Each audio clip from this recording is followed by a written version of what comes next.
Good morning, and thank you for joining me for this online service of the First Unitarian Church of Alton, Illinois, on this 24th day of May, 2020.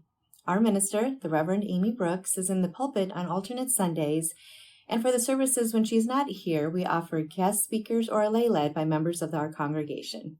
I am Tracy Howe-Koch, and I am your speaker today. Thank you for joining me.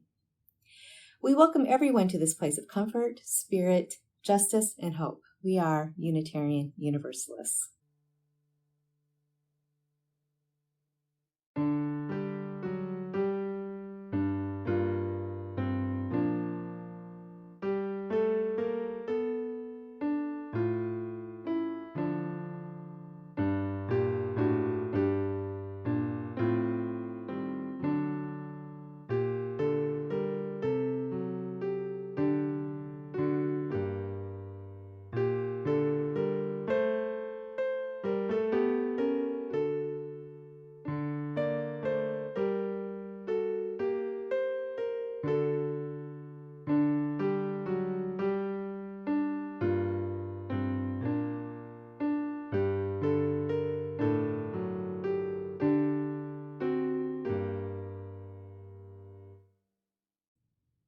If you have a candle or chalice at home, I invite you to join me as I light mine.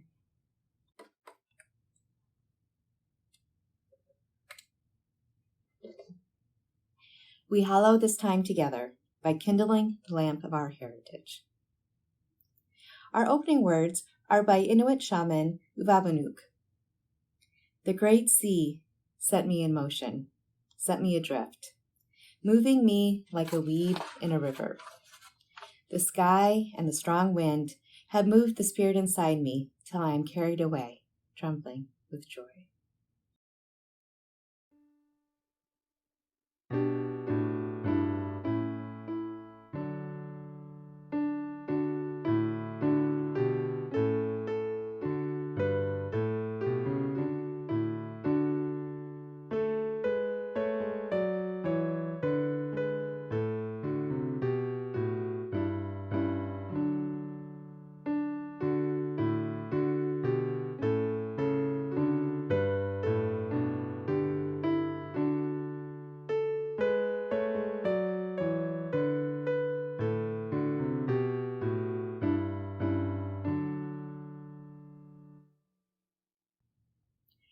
Our opening prayer is an Ojibwe prayer by Art Solomon, Ojibwe elder grandfather.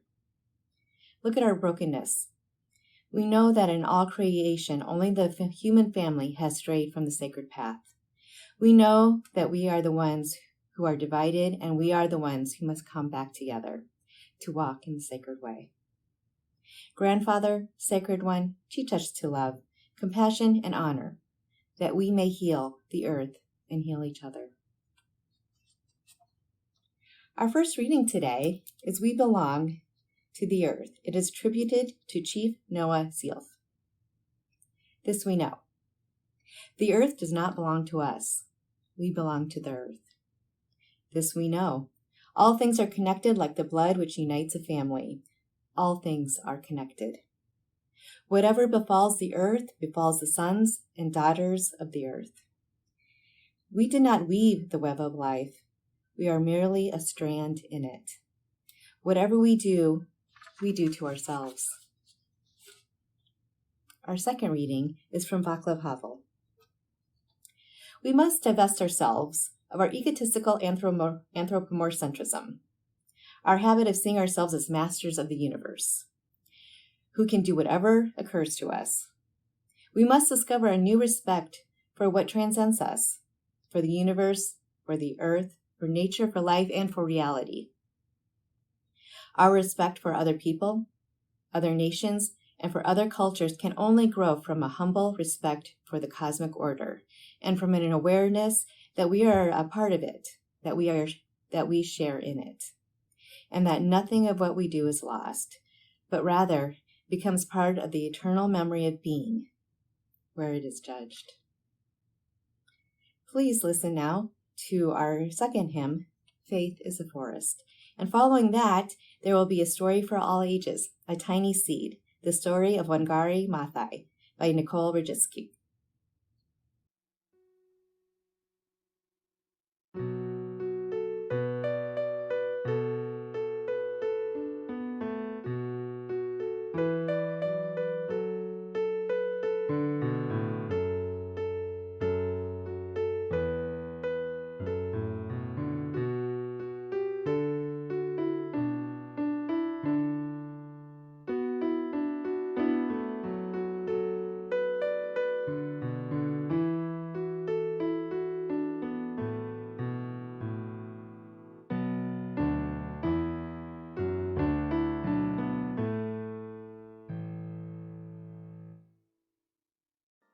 Tiny Seed, The Story of Wangari Maathai. A book dash book by Nicola Raystick, Maya Marshak, and Taryn Ann Anderson.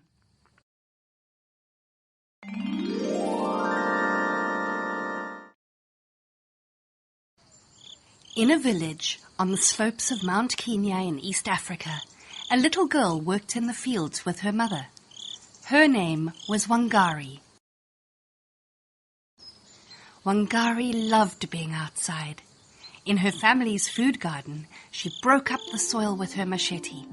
She pressed tiny seeds into the warm earth. Her favorite time of day was just after sunset. When it got too dark to see the plants, Wangari knew it was time to go home. She would follow the narrow paths through the fields, crossing rivers as she went. Wangari was a clever child and couldn't wait to go to school. But her mother and father wanted her to stay and help them at home. When she was 7 years old, her big brother persuaded her parents to let her go to school. She liked to learn. Wangari learned more and more with every book she read. She did so well at school that she was invited to study in the United States of America. Wangari was excited. She wanted to know more about the world. At the American University, Wangari learned many new things. She studied plants and how they grow. And she remembered how she grew, playing games with her brothers in the shade of the trees in the beautiful Kenyan forests. The more she learned, the more she realized that she loved the people of Kenya. She wanted them to be happy and free. The more she learned, the more she remembered her African home. When she had finished her studies, she returned to Kenya. But her country had changed. Huge farms stretched across the land. Women had no wood to make cooking fires. The people were poor and the children were hungry. Wangari knew what to do. She taught the women how to plant trees from seeds. The women sold the trees and used the money to look after their families. The women were very happy. Wangari had helped them to feel powerful and strong. As time passed, the new trees grew into forests and the rivers started flowing again. Wangari's message spread across Africa. Today, millions of trees have grown from Wangari's seeds. Wangari had worked hard. People all over the world took notice and gave her a famous prize. It is called the Nobel Peace Prize, and she was the first African woman ever to receive it. Wangari died in 2011, but we can think of her every time we see a beautiful tree.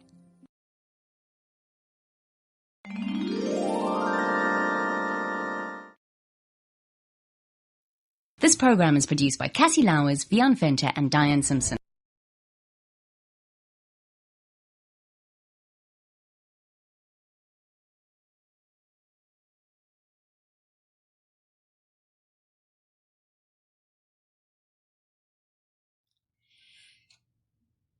Please make yourself comfortable and join me in a spirit of meditation. Bring Us Close to the Earth by Lynn Cox. Spirit of life, ground of our being, root of unified mystery, growing into myriad branches of expression. Bring us together now. Bring us close to the earth, ear to the whispering grass, quietly, attentively, waiting with slow breaths, listening for the very stones to cry out, with their rocky stories of tectonic plates meeting and parting and meeting. Their mineral memories of Hadean days, molten rocks flowing and joining, their ancient legends of stars born out of the collapse of other stars. Help us to remember. help us to piece together our oneness with matter, our oneness that matters. With one more deep breath, may we rise, star stuff, walking and rolling across the surface of an impossible blue-green planet. May we join together to heal what is divided. May we find wholeness within, without, among, between. Eternal source, seed of the universe, help us to grow peace. So be it. Blessed be, and amen.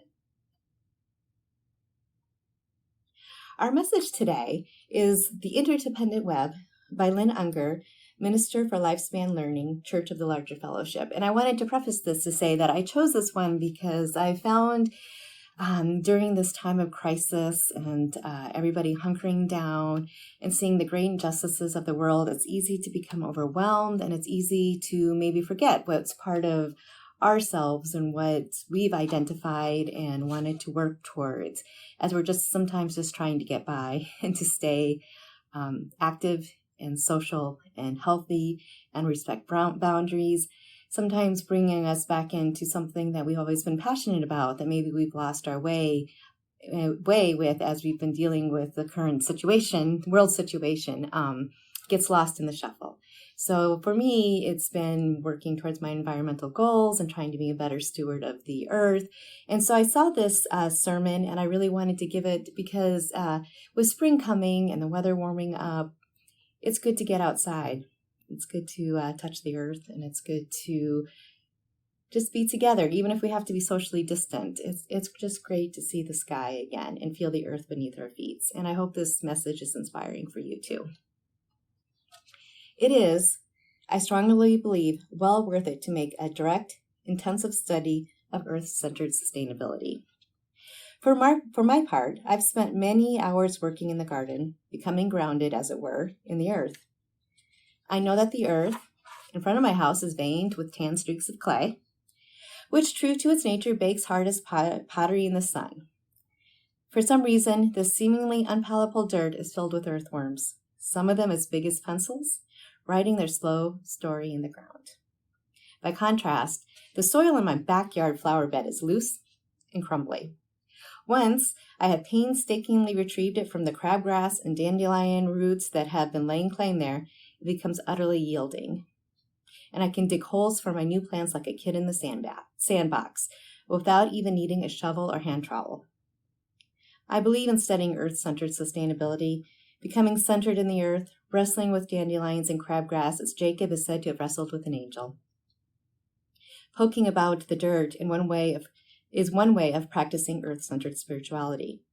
But I would advocate even beyond that for earth-centered theology. I find that earth-centered religion provides both the best description of my system of beliefs that I can find, and it provides a constant challenge to live my life in accordance with those beliefs. As I understand it, earth-centered theology refers, at heart, to a way of mapping out the world. For centuries, the Western world has operated under the assumption of a map of the universe that became entrenched during the Middle Ages as the Great Chain of Being. At the top, in this worldview, the cosmos is seen as vertically linear. God is at the top. Beneath him are the angels, all ranked in order, and beneath them are the men, then the women, and beneath them are the animals, then the plants, and so on and so on and so on. Everything is neatly in place, the Pope stacked above the priests, and lions above the lambs, and birds above the bucks. Earth-centered traditions, however, see the universe arranged in a web of interrelationships. All beings stand in relation to all others, whether intimately or distantly, and all of us hold a responsibility for those relationships. The divine in the scheme of the universe is not a supreme being who is watching from a distance, as the old pop songs assert. Rather, the sacred is nearer than breath, present in all beings, in all moments.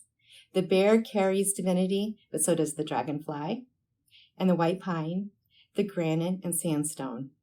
Each being has its power, its story, each different from each other, all necessary for the balance of the world as a whole. Unlike the simplicity of the great chain of being, which I picture as sort of a straight hose through which all power and authority flows, God down to the faucet, the world from an earth-centered view is complicated and it's all tangled up. In a linear worldview, you know who you have control over and who has control over you. Relationships between men and women, at last, the great chain doesn't really recognize non-binary genders, are simplified by clearly declaring the head of the household and the head of society. As a human being, fulfilling your needs is simplified by knowing that the rest of the earth belongs to you as natural resources, to be utilized in the most efficient, convenient, and often most destructive way possible. Life in an interdependent web is a lot more complicated. It requires of us that we come to know each other beyond the scheme of up and down, mine and not mine. It demands that we learn each other's stories, see each other's faces, know each other's needs and gifts. It declares that the community we inhabit consists not only of our friends and family, but also our environment, the animals, plants, and minerals, which our lives are entwined. It reminds us that the threads which connect us, the bonds and the responsibility of community, reach back into our past and forward into the future we are still creating. And whenever you try to keep that web of connection in mind, the decisions become hard. Say I need some lumber to build a house, but the spotted owl needs old growth forest in order to survive. If we are both beings who matter, sharing one community, participating in the divine, then what now? My family eats the flesh of animals who have not only lost their lives to serve as food, but also have spent those lives treated like components in a factory. Do I have the right to be part of this bloody business? The rainforests are being decimated, often by people who are very poor and are doing whatever needs to be done to survive. How do I respond? Those are the kind of questions that an earth-centered spirituality demands we grapple with. Questions thorny as blackberries, tenacious as dandelions. Questions without easy answers, which demand of us that we go deeper and look closer.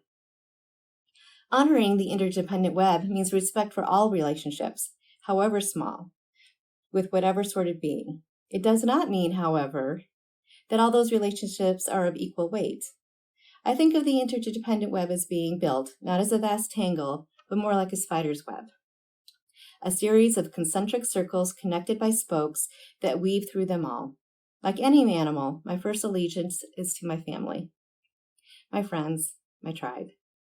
I don't value a mouse or a mosquito the way I value a human being, but acknowledging that my circle of concern radiates out from a center that starts with my family, the human race, does not mean that I can forget those larger circles.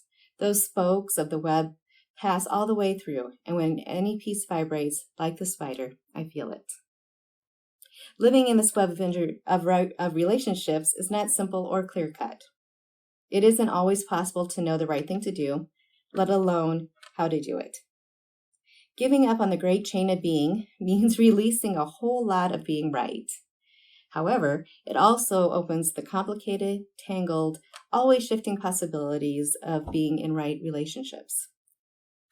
So may it be. For your spiritual homework this week, I ask you to reflect on these questions from Rebecca James Hecking's book, The Sustainable Soul. And if you've not seen her book, I highly recommend it. It has a great path of reflections for you on eco-spirituality and sustainability through a UU lens. And these questions are, and if you feel up to it, I would love to see any sort of responses or thoughts you have in our Facebook group. Could be very engaging. And they are, how can we balance human needs with the needs of other species who also call the Earth home, especially in times of crisis? Or, what obligation, if any, do we have to other living beings on our planet? Simply said, but very deep to delve into. So if you're so inclined, please share your thoughts. As we approach this time for our offering, give what you will, for you are generous people. I invite you to either mail your offering to First Unitarian offices or use the Givelify app. Doing so will help us meet our financial responsibility to you at the end of the year.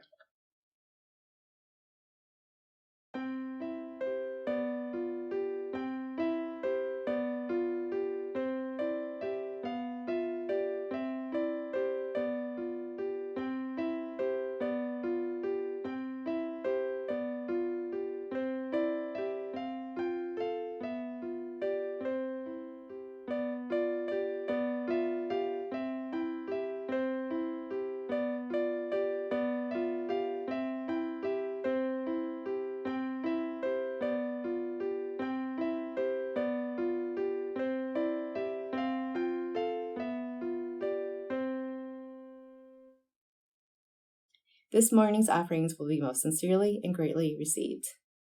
May it be lovingly given. Please join me in our offering prayer, which should be projected on the screen. May this offering equip us to inspire love and to seek justice. Our hymn 298, Wake Now My Senses, will follow.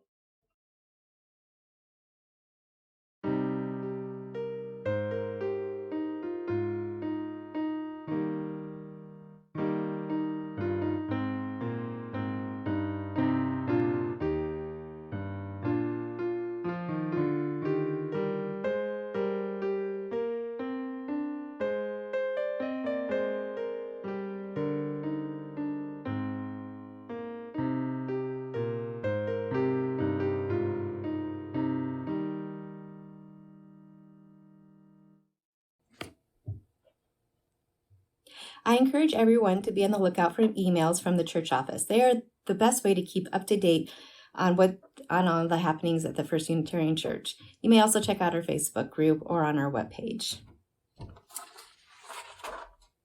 Please join me as we extinguish our chalice.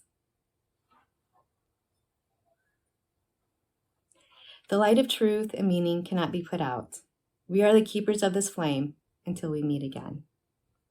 Our closing words today are adapted from Gaelic runes. Deep peace of the running wave to you. Deep peace of the flowing air to you. Deep peace of the quiet earth to you. Deep peace of the shining stars to you. Deep peace of the infinite peace to you. So may it be. Amen.